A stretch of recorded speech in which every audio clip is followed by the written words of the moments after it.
ना जाटों की करी गई। संविधान में किसी भी जाति की मजाक करना, बिक्री करना संविधान में दिया ही नहीं गया कि इस जाति की कर नहीं सकते। जाट की तो कर सके, ठाकुर भी कर सके, ब्राह्मणों की भी बहुत होती है, एससी की भी होती है, सबकी होती है, जाट समाज की भी होती है। लेकिन अगर राष्ट्रपति की हुई है तो भाई कानून है उसके लिए, कानून अपना काम करे। एक जाति को टारगेट पर लेके ये काम करना वो गलत है। उस जाति में से वोट तलाश कर रहे, मतलब राष्ट्रपति से भी कितनी वोट मिल सकती है।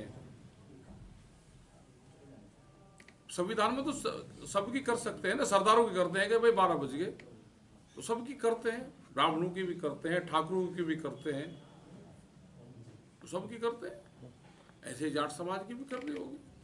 ओलंपिक खेल के जो खिलाड़ी थे वो भाजपा सरकार कहती है कि बेटी बचाओ बेटी, उनको न्याय देंगे हम, लेकिन ओलंपिक खेल के खिलाड़ी हैं वो अभी उनको न्याय नहीं मिला। उन्हें एक ने संन्यास तक लेने की बात कह दी है। तो आपकी नज़र से क्या लगता है क्यों सरकार इनको न्याय नहीं दे पा रही? उन्होंने 6 महीने आंदोलन चलाया, उसकी कोई जांच भी नहीं हुई, क्योंकि वे सरकार के लोग थे जिन पे एलिगेशन लगाया। खेल में भेदभाव होता है, और जो लड़कियों ने कहा वो बिल्कुल हकीकत होगी, उसकी जांच होनी चाहिए। इसलिए उन्होंने अपने पदों से संन्यास लिया। उनके जो पदक थे वे उन्होंने प्रधानमंत्री के घर के बाहर वो उनको दे के आए, डोनेट कर आए, उनके वहाँ रखे आए। तो नाराज होकर करे, उनको ये लगा कि हमारी बात की सुनाई नहीं हो रही, तो इसलिए उनकी नाराजगी जायज थी। इसका राजनीतिकरण होना क्या लगता है कितना सही है आपको? राजनीतिकरण तो सरकार करती है सारी चीज़ का, खिलाड़ी तो कोई राजनीतिकरण नहीं करा। सरकार की जिम्मेदारी होती है कि कोई चीज़ आई, ये हमारे संविधान में भी दिया गया है, और देश का बहुत खूबसूरत संविधान है, हमको उसमें राइट्स दिए गए हैं, उस पर सरकार को काम करना चाहिए। किसी ने किसी पर एलिगेशन लगा तो देश में धाराएं हैं, उसकी जांच आप करो, लेकिन आप करोगे कुछ नहीं। और जब वोट चाहिए तो वोट में आप जाति को नहीं छोड़ दोगे, राष्ट्रपति जी को नहीं छोड़ दोगे, उपराष्ट्रपति को नहीं छोड़ दोगे, धार्मिक उसको नहीं छोड़ दोगे, भगवान श्री राम को नहीं छोड़ दोगे।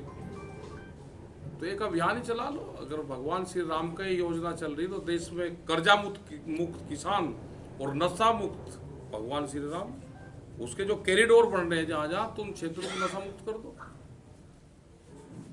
अयोध्या नशा मुक्त अयोध्या, और जहाँ से भगवान श्री राम निकले हैं उनको एक कॉरिडोर बना दो कि वहाँ पे ना नशा बिकेगा, ना नशा कोई यूज करेगा, ना मंदिर में कोई जाएगा तो नशा करके जाएगा। तो कर्जा मुक्त किसान और नशा मुक्त भगवान श्री राम के कॉरिडोर सारे, कोई अभियान तो चला। किसानों को जो केंद्र सरकार से वादे किए गए थे, तो क्या लगता है कितने वादे पूरे हुए? देखो, कोई वादा पूरा नहीं हो रहा। वादा ये हो रहा है कि उद्योगपति जमीन खरीद रहा है। आपने भी देखा होगा कि सड़क के नजदीक की बहुत जमीन बिकने लग रही, रेट कोई हो, महंगी जमीन व्यापारी खरीदता है, सस्ती जमीन किसान खरीदता है। जैसे ही जमीन महंगी होगी तो किसान बेचेगा, उसके हाथ से जमीन जा रही है।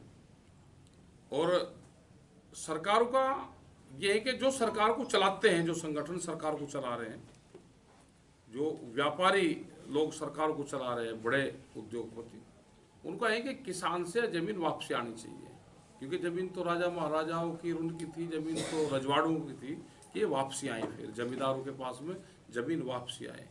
लेकिन नए जमींदार देश में पैदा हो रहे, उन पर जमीन जा रही, ये जमीन कैसे बचेगी? आने वाला संघर्ष। तो कैसे आईना दिखाएंगे? लोकसभा चुनाव, किसान यूनियन कैसे इसको दिखाएगा?